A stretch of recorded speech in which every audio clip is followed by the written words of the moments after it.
The Ford Taunus 17M is a middle-sized family saloon sedan that was produced by Ford Germany between September 1960 and August 1964. The Taunus 17 name had been applied to the car's predecessor, and it would apply also to subsequent Ford models, which is why the 17 introduced in 1960 is usually identified in retrospect as the Ford Taunus 3. It was the third newly designed German Ford to be launched after the war, and for this reason it was from inception known within the company as Ford Project 3 or the Ford Taunus 3, or the Ford Taunus 3. Members of the press had apparently competed to find a suitably disrespectful epithet to describe the controversially styled first Taunus 17, and it was in the same tradition that the new 17 for 1960 became known as the Badwana Taunus, Bathtub Taunus. The Ford Taunus 3 was a commercial success.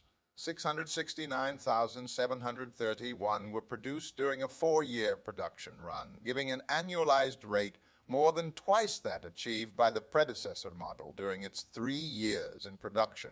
The car received its public launch at the Beethoven Hall in Bonn.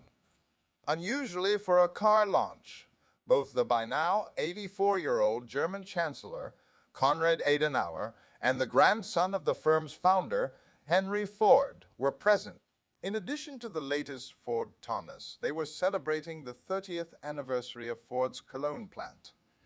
It had been on 2 October 1930 that Henry Ford and the then mayor of nearby Cologne, Konrad Adenauer, had laid the foundation stone for the Cologne Ford plant.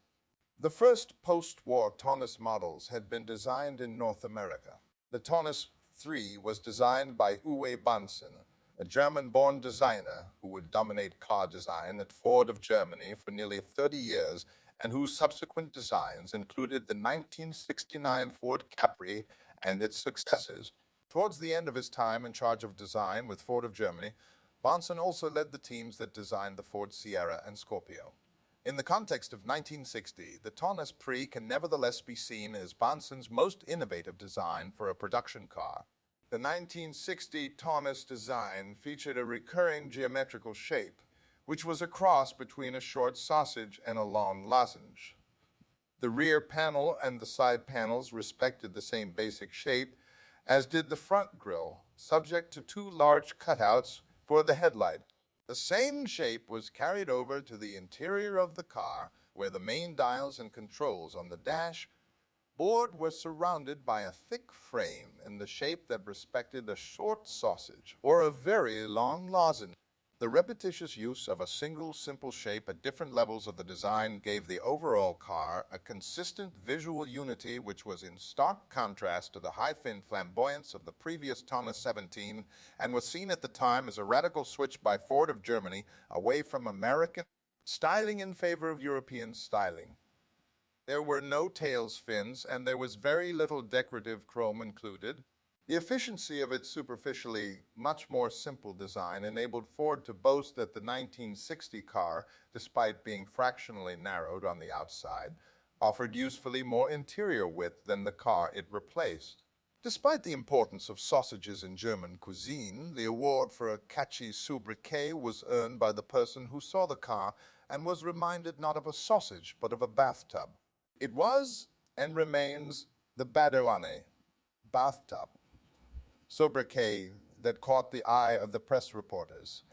And it is as the Badwana Taunus that the car continues to be remembered by enthusiasts. The 3 and the 1961 Citroën Ami were the first cars with rectangular or lozenge-shaped, non-round headlights.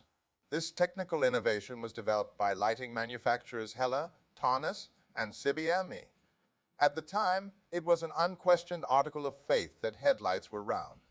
And in the United States, it was the law, so these new headlights were illegal there. 10 years later, this had inspired European automakers to come up with various non-round headlamp shapes, though many had by 1970s settled on a standardized shared rectangular shape. Most of the cars were sold as 2 or 4 Dr. Sedan saloons. A three-door Turnier station wagon was also available.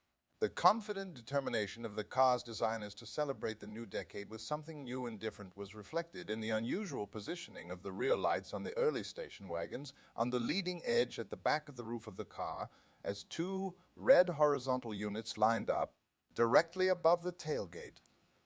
Later, three Turniers had their rear lights more conventionally positioned. The three also followed the tradition of its predecessor in that coach-built two-door cabriolets and coupes were offered, converted by a traditional Cologne-based bodybuilder called Karl Deutsch. However, these special-bodied cars appear to have been relatively expensive, and only about 150 were produced. The cars were offered with an unusually broad choice of color and interior trim options. The early 1960s were a period of rapid expansion for the West European auto industry, and export markets for the new 17 million included Greece and Australia, where several cars were converted locally into pickups, or in Australian English ute. The 17 was also assembled in South Africa and southern Rhodesia in right-hand drive. The cars were all branded as Ford Taunus 17s, which might have led observers who thought they had understood Ford Germany's naming conventions to conclude that the cars all came with 1.7-liter engines. In fact, there were three different engine sizes offered, being the 1498cc unit first seen in the Taunus 15 of 1954, the 1698cc unit originally introduced in 1957 to cope with the weight of the first Ford Taunus 17, and from September 1961, a new larger 1757cc engine. In Sweden, the more powerful version first available in 1962 was sold as the Taunus Sport, with the inclusion of a more lavish interior. Approximately 50% of the cars built were delivered with the smallest of the three engines, the 1498 CE unit. The engines were all gasoline petrol-powered four-cylinder inline four-stroke water-cooled units. Changing gear involved a column-mounted gear change, which by now was becoming increasingly mainstream in Germany. Drivers content to accept a fully manual gear change system could also specify a four-speed gearbox. There were several important technical innovations during the four-year model run, which no doubt go some way to explain the car's commercial success when compared to that achieved by its predecessor, and will have strengthened the Ford image in a market which had grown used to seeing Ford sales trailing those of General Motors. In April 1962, the 17 became the first mainstream production car in Germany to offer, as an option, disc brakes on the front wheel. Just over a year later, front disc brakes became a standard fitting on all models. 1962 was also the year when the car acquired an automatic starter, which reportedly made the traditional manual choke unnecessary. Options available at extra cost included velour carpeting, grab handles for the passengers in the back, white wall tires, a two-tone paint finish, and even a makeup mirror cleverly incorporated into the sun visor on the passenger side. The 1960s was a period of rapid expansion in Europe, both for the auto industry and in the world of advertising. Ford tended to be ahead of the field in this aspect of marketing, even if some of the resulting slogans appear stilted 50 years later. The style of new Taunus 17 was advertised as representing a Vernunft, which loosely translates as a rational form, offering an implicit rebuke to the by now unfashionably elaborate styling of the old Taunus 17. The car was advertised with the balanced and pithy slogan, Zum Sparen gebaut, born to drive, built to save economize. Most of the cars produced were sedan saloons, but the total of 669,731 steel-bodied station wagon equivalent models based on mainstream sedans were rapidly gaining in popularity, giving the Taunus 17 station wagon a special name. Turnier, intended to be unique to the Ford brand, also showed the Ford marketing department ahead of the German-owned competition. The Opel Rekord station wagon had already been dubbed by Opel a Caravan in 1958, but market leaders Volkswagen would not find their equivalent label until the launch of the Volkswagen 1500 variant in 1962. The boldly styled and regularly upgraded Taunus P3 was a commercial success. 669,731 were produced. The figure includes 86,010 station wagons. Even enabled Ford briefly to overtake Opel on the German market, becoming the second best-selling auto brand, beaten to the top spot only by Volkswagen. The Taunus P3 was replaced by the Ford Taunus P5, which would come with a wider range of engines and which would sell at approximately the same rate.